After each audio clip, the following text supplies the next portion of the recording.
Hello everyone, you're welcome back to the channel. In today's video, I want to share with you all how I prepare this delicious pot of Banga rice showing on your screen. This rice tasted super delicious. I hope you enjoy watching. My name is Oge and you're welcome to my kitchen.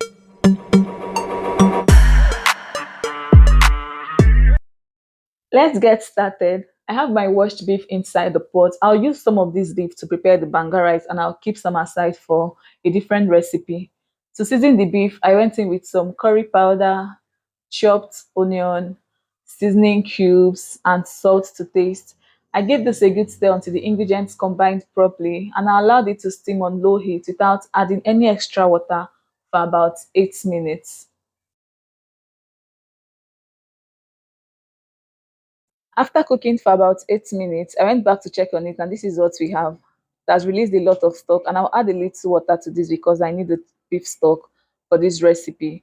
I'll give it a good stir and I'll cook for an additional 12 minutes because I want the beef to be really soft. After cooking for 12 minutes, this is what we have. The beef is ready at this point. I'll set this aside and go on to prepare the rest of my ingredients. On this plate, I have some fresh peppers, which is atarodo, and 2 small onions. I'll chop up the onion and then blend the pepper roughly. My vegetable of choice for this recipe is scent leaf, and I have some fresh scent leaf here. Scent leaf adds a lot of taste, flavor, and nutrients to banga rice or native rice. This is totally optional, but I would recommend you do this because it elevates the taste of your banga rice or your native rice. You can also use ugu leaf instead of scent leaf. Use whichever one that works for you. I'll chop the scent leaf into thin slices. I'll also use mackerel fish for this recipe, and this is smoked mackerel fish. Smoked mackerel fish adds a lot of flavor to banga rice or native rice. I'll proceed to debone the fish and then wash it properly. I'll grate the pepper with my manual grater because I want it to be a bit rough.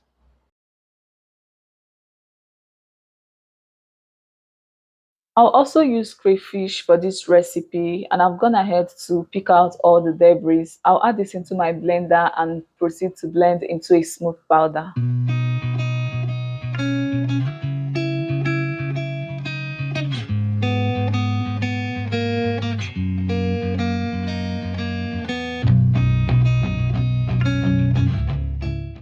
I have about 4 cups of rice inside the pot.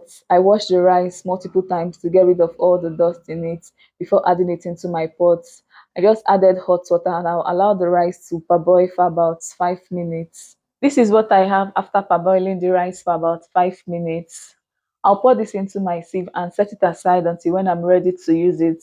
In a clean pot, I added my palm nut extract. This right here is the star of the day because we are making banga rice, which is palm nut rice. I have a detailed video on how to extract palm nut juice or extract on the channel, and that video is simple and straight to the point.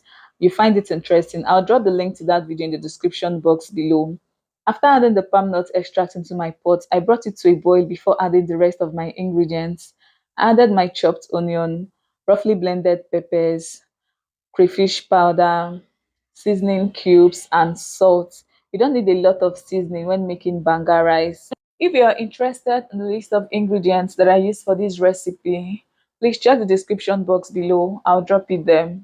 I added my cooked beef. This is some of the beef that I parboiled earlier. I also added my pre-cooked cow skin, aka pomo, and then I added my parboiled rice. I gave it a good stir until they combined properly, and I covered the pot and I allowed it to cook until the water in the rice dried up. If you're still watching to this point, thank you so much for staying with me. You're the best, and I truly appreciate your love. Please don't forget to give this video a huge thumbs up. It's time for me to add the smoked fish inside the pot. I'm adding the smoked fish at this point because I don't want it to scatter. I'll proceed to give this a gentle stir, cover the pot, and allow it to cook.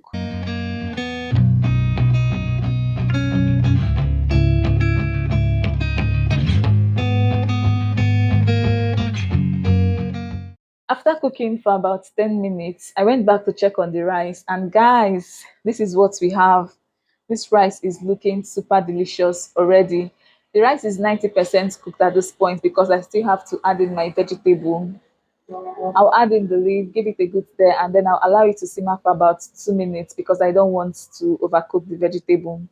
I know that some people enjoy banga rice when it is very soft and soggy. If you're among the group of people that enjoy your banga rice that way, I'll recommend you add a lot of banga nut extract or more water until you achieve your desired texture. If you're new to the channel, hello, a warm welcome to you. My name is Oge.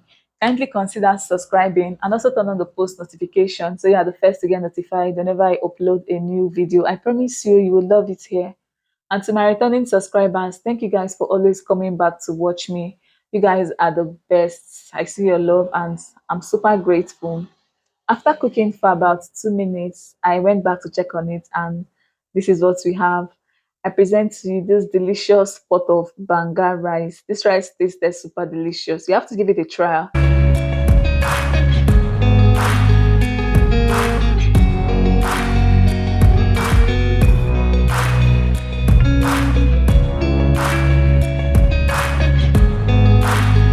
I'll pair the banga rice with fried plantains. I already have some plantains here. I'm gonna head to take out the peel, and I've also cut the plantains into my preferred shape. I have a quick question though. Do you add salt to your plantains before you fry, or do you fry without adding salt? Let me know in the comments. I added the plantains to my preheated oil and I'll proceed to fry until they are golden brown.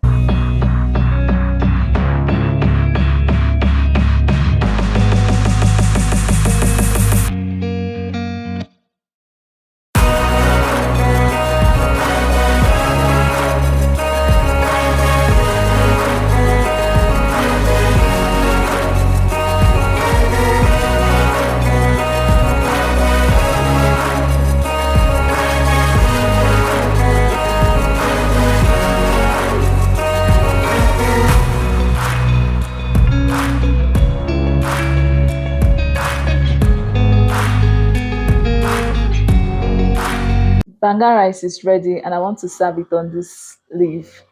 I hope you enjoyed watching this video. Please don't forget to share, like, and subscribe to the channel if you're yet to do so. Leave me comments in the comment section. I love to read them. Thank you all for stopping by, and I would love to see you all in my next one. Bye.